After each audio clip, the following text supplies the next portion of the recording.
Église Saint-Roch et nous avons la joie aujourd'hui de fêter le 15 août. Bon, vous êtes nombreux, parfois on est encore plus nombreux. Bon, quand on nous a dit apparemment dans les médias que attention les orages, ne sortez surtout pas des maisons. Et certaines personnes sont restées sagement à la maison, ils sont en train de regarder, prier avec nous, en se connectant à la messe télévisée certainement.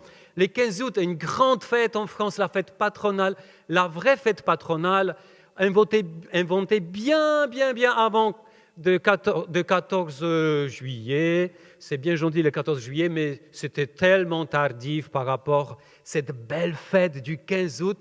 Et nous avons aujourd'hui la joie d'être ensemble, spécialement ensemble avec la Vierge Marie qui prie avec nous aujourd'hui. Alors, qu'est-ce qui se passe aujourd'hui?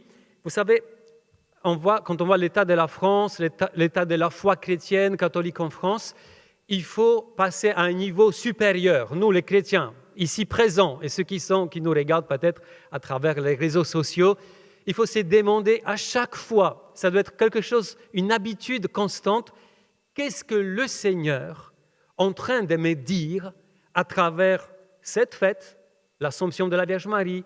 Qu'est-ce que le Seigneur est en train de me dire, et à travers moi, à tous les autres Français, à travers un tel évangile, etc., etc. Parce qu'on ne peut plus avoir notre petite vie chrétienne catholique enfermée sur nous-mêmes, dans notre petit coin, dans notre petite maison, dans notre petite paroisse Saint-Roch ou ailleurs, juste pour moi-même. Le Seigneur nous demande de demander à chaque fois une signification d'une fête, d'un évangile pour les autres, parce qu'il y a beaucoup de gens qui sont assoiffés de l'amour de Dieu, de la présence de Dieu, et souvent ils ne savent pas comment l'exprimer, mais c'est à nous, les chrétiens, ici présents, de le transmettre. C'est comme ça que Dieu a prévu. C'est la voie ordinaire du salut, ça s'appelle dans la théologie, c'est-à-dire que ça doit passer par nous-mêmes. Mais pour que ça passe bien par nous-mêmes, il faut savoir ce qu'on doit dire. Donc je fais cet exercice à la maison, je dis, Seigneur, qu'est-ce que tu veux dire à nous ici, et pas seulement à nous ici rassemblés, mais à peut-être toute la France, aujourd'hui, à travers cette fête de l'Assomption de la Vierge Marie. Et je crois, en tout cas c'est moi, Père Robert, que j'ai reçu comme un titre pour cette homélie, c'est Marie, la Vierge Marie nous dit, aujourd'hui, le ciel existe, je l'ai rencontré. Amen ou pas amen? Si vous êtes d'accord avec moi, vous dites Amen. Si vous n'êtes pas d'accord avec moi, vous dites pas Amen. De toute façon, ça ne me change pas grand-chose parce que je suis un chrétien, un prêtre croyant, pratiquant. Voilà. Vierge Marie, à travers cette fête qui est tout à fait incroyable, c'est-à-dire Marie, en son corps humain, bien un corps, et en son âme, était élevée par Dieu dans la gloire du ciel. Waouh! Et du coup, à travers cela, Marie nous dit, le ciel existe vraiment, je le rencontrais, j'y suis dedans. Ça fait peut-être quand je vous dis ça, vous allez me dire, mais mon père, en fait, vous paraphrasez un titre d'un livre que j'ai lu il y a longtemps, d'André Frossard, Dieu existe, je le rencontrais. Peut-être, c'est un très très bon livre. Par contre, c'est ça aujourd'hui. Pourquoi Dieu voudrait nous dire que le ciel existe vraiment? Parce que beaucoup de gens, et même des chrétiens, peut-être quelques personnes parmi nous ici présentes, on doute de l'existence du ciel. On doute de la vie après la mort. Et en fait, c'est assez grave, parce que Jésus est descendu du ciel, il a quitté le sein de la Trinité, il s'est fait homme pour ouvrir la porte à nous tous, à ceux qui croient en lui, à ceux qui acceptent sa vie, son salut. Il ouvre la porte du ciel, la porte qui était fermée jusque-là, à tous ceux qui croient en lui, pour qu'on puisse aller au ciel un jour. Amen ou pas amen? Bon, ça va, voilà, c'est bien. Ça se réveille un peu, amen et tout, c'est bien. C'est bien parce que amen, ça veut dire oui, je crois, j'adhère. Ce n'est pas juste pour vous, voilà, pour vous titiller. Donc, aujourd'hui, on a cette... Vous savez qu'aujourd'hui, ce n'est pas quelle est votre croyance par rapport à la vie après la mort. Il y a des gens qui disent, ben non, le ciel, ça c'est un truc bien pour le simplo, là. Les gens qui ne connaissent pas grand-chose. Enfin, la science ne dit rien au niveau du ciel. Les autres disent, ouais, mais mon père, ça m'est arrivé. Mon père, écoutez, le ciel, j'ai peur que ça va être ennuyeux, parce que cette personne a une vision du ciel, cette personne va flotter sur un nuage rose, hein, au-dessus de tout le monde, là, pendant toute l'éternité. Si c'est ça, le ciel, c'est vraiment dommage. Parce que ce n'est pas du tout ça, le ciel. Si vous voulez savoir qu'est-ce que le ciel, allez dans la parole de Dieu. Ça me fait penser à ce Jésus, notre Sauveur, qui était là sur la terre. Et un jour, on dit à Jésus, en fait, on lui tend un piège. On lui dit, par rapport au ciel, on invente un cas où il y a une dame, une femme, avec 7 maris. Vous vous rappelez de ça? Enfin, c'est assez connu quand même comme cas, parce que c'est un truc de dingue. En fait, donc on lui dit, bon, écoutez Jésus, si le ciel existait vraiment, écoutez, admettons qu'il y a une personne, une dame, à son premier mari, qui meurt, et un autre qui vient, qui la prend pour l'épouse, il meurt, etc., jusqu'à 7. On lui dit, Jésus, alors, si le ciel existe, quand elle est au ciel, lequel des 7 va être son légitime mari? Si c'est bon. En fait, et Jésus répond une seule chose qui est très puissante, une phrase qui est vraiment incroyable, qui devrait nous parler aujourd'hui. Il dit, vous qui m'avez posé cette question, vous ne connaissez ni les Écritures, ni la puissance de Dieu.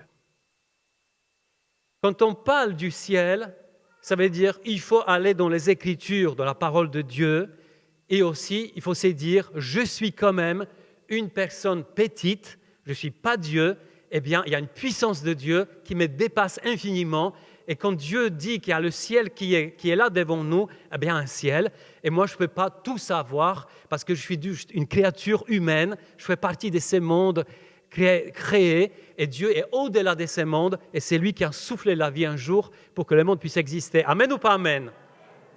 La première chose. La deuxième chose, les Écritures nous parlent du ciel. Les Écritures, la parole de Dieu, ça vaut le coup. On a écouté un petit bout des livres de l'Apocalypse aujourd'hui. Allez voir l'Apocalypse. Il ne faut pas avoir peur des livres de l'Apocalypse. Allez voir de quelle manière Dieu lui-même inspire et il dit qu'est-ce qui se passe au ciel. C'est tout sauf petit nuage rose où je me promène. Oh, qu'est-ce que je vais boire aujourd'hui? Oh, qu'est-ce que je vais manger? Oh. C'est encore la même chose. Hein. C'est mauvais, ce resto du ciel. C'est encore la même nourriture que c'était hier, avant-hier. Rien à voir. Quand on est au ciel, on est avec Dieu le Père, avec Jésus, avec l'Esprit Saint, pour l'éternité. Il y a certaines personnes, peut-être ici présentes, on s'imagine le ciel à l'image d'une église. En fait, vous vous dites inconsciemment, peut-être, vous dites, quand je meurs, je pars au ciel et ça va ressembler à une super méga église, genre Saint-Roch, mais 1000 fois mieux. Là, le bâtiment plus beau, la louange encore 3000 fois plus belle, les prêches, pas des prêtres parce que de Jésus lui-même, peut-être il va prêcher, ça sera encore 5 fois 1000 mieux, etc.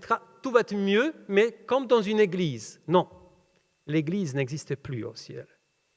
Le ciel, c'est là où on a Dieu face à face. Le Père, on va connaître. Le catéchisme de l'Église catholique, c'est le catéchisme pour les adultes, qui est très sérieux, nous dit, quand tu es au ciel, en fait, la première chose que tu vas connaître, c'est la même chose qu'on voudrait connaître sur la terre. C'est-à-dire, on va voir, je ne sais pas comme vous, si vous êtes là dans cette église, j'imagine que vous avez le même désir que moi, c'est-à-dire connaître Dieu face à face. Wow, quand on dit Dieu et amour, d'avoir cette connexion, de recevoir cet amour, mais d'être connecté, d'être en communion avec cet amour, mais 24 heures sur 24, et le connaître jusqu'au bout, pas juste des petits apéros de l'amour de Dieu sur la terre. Face à face. Et on appelle ça la vision béatifique. C'est-à-dire que tu vois Dieu, Dieu permet qu'il va tomber complètement le voile de tes yeux pour que tu puisses être avec lui et le connaître super bien, comme un ami. Waouh! Bon, ça fait quelque chose. Donc déjà ça. Ensuite, il n'y a pas que ça. Au ciel, alors c'est déjà beaucoup parce que dans le livre de l'Apocalypse, quand on décrit le ciel, cette relation des âmes qui montent au ciel, des personnes qui montent au ciel, on nous dit que tous sont là, il y a le trône de Dieu, il y a Jésus représenté sous la forme de l'agneau qui est debout, comme égorgé, en même temps ressuscité, et tout rayonne tout autour de lui, il y a une lumière magnifique et tous sont comme ça, sont toi, c'est Dieu, tu as envie de rester comme ça pour l'éternité, c'est tellement puissant, tellement beau, tu es attiré par ces dieux, par cette présence, tu as envie d'être là tout le temps, quoi. Le ciel. Mais il n'y a pas que ça. En plus de ça, tu es avec tous les anges de Dieu. Tu les côtoies. Alors combien de fois on a du mal à avoir notre relation avec votre ange gardien? Qui prie l'ange gardien tous les jours, pas une fois par an. Je ne vais pas compter pour ne pas vous faire honte. Ton ange gardien qui existe réellement, tu vas les voir de tes yeux. Tu vas dire, ah ben c'est toi. Ah, c'est trop génial. Et tu vas voir tous les autres anges de Dieu qui seront avec toi. Il n'y a pas que ça. Il y aura toutes les âmes, tous ceux qui nous ont précédés, qui sont des hommes et des femmes de Dieu, des saints, des bienheureux, et même des personnes de ta famille qui sont maintenant près du Seigneur, ben, tu vas être avec eux. Ah, ben, est-ce que ça va être ennuyant tout ça? Il y a des choses à se dire. Hein. Ah oui, c'est toi, mon arrière-grand-père. Enfin, wow, tu es là, ouais, c'est trop génial. En fait, tout le monde va être jeune. En fait, le ciel, c'est quelque chose à attendre. C'est pour ça il y a dans la parole de Dieu aujourd'hui, pas la parole de Dieu, dans la prière de la messe, on nous dit, pendant cette fête aujourd'hui, on est propulsé à tendre vers le ciel. Parce que trop souvent, on ne regarde que la terre. Et ça, c'est parce qu'on a des mauvaises croyances, on a oublié que le ciel existe. On a aussi parce qu'il y a un certain homme qui a influencé notre temps moderne, un certain homme qui s'appelle Karl Marx, et qui disait un jour que les chrétiens, en fait, ce sont des personnes vraiment déplorables, parce que au lieu de regarder la terre, en fait, de se battre pour la justice sociale, en fait, ils disent non, là, il faut souffrir sur la terre parce qu'un jour, on va au ciel. Et du coup, ils disaient, tout ça, c'est rien d'autre que l'opium pour le peuple, pour voiler les yeux, pour se droguer par cette réalité du ciel et rien faire sur la terre. Il avait en partie raison. C'est-à-dire, si les chrétiens, si l'Église ne se bat pas pour la justice sociale entre nous, on est mal barré, on est d'accord. Mais pour dire jusque-là que tout ça, ce qui est foi chrétienne, cette croyance, cette foi qu'un jour je vais me retrouver au ciel avec Jésus, c'est nul, c'est n'importe quoi, c'est inventé, c'est très grave. Et en fait, cette pensée, elle était tellement répandue, pas que dans le monde, dans les pays communistes, parce que ça donnait le socialisme et le communisme par la suite, mais cette pensée a aussi influencé l'Église. Récemment, j'ai rencontré un monsieur, je ne dirais pas où, en France, qui vivait le même temps de formation spirituelle que moi. C'est un monsieur qui a déjà, je dirais, 70 ans. Et en vivant la même chose que moi, il était touché tellement par l'amour de Dieu, il a dit, jusqu'à maintenant, j'étais dans l'Église catholique, mais ce que je peux dire, jusqu'à maintenant, je croyais seulement en une Église sociale. C'est-à-dire aider l'humanité. C'est bien tout ça, mais ce n'est pas suffisant. La foi chrétienne, c'est une foi qui croit en Jésus, le Fils de Dieu, qui est venu sur cette terre par les billets, par le oui incroyable de la Vierge Marie, qu'elle a dit à l'ange Gabriel, oui, me voici, la servante du Seigneur. Jésus descend sur la terre pour nous ouvrir la porte du ciel. Amen ou pas amen? Est-ce que ce n'est pas une bonne nouvelle, celle-là? C'est une nouvelle excellente, parce que quand les gens nous demandent pourquoi tu as la foi, à quoi ça sert d'aller le dimanche ou les grandes fêtes à l'église, tu pourrais faire une super grasse matinée chez toi, tu pourrais avoir ton petit déjeuner à 11h et ton déjeuner à 15h, etc. Pourquoi tu vas à l'église? Tu perds ton temps. Ou bien les autres personnes qui sont assoiffées, qui demande,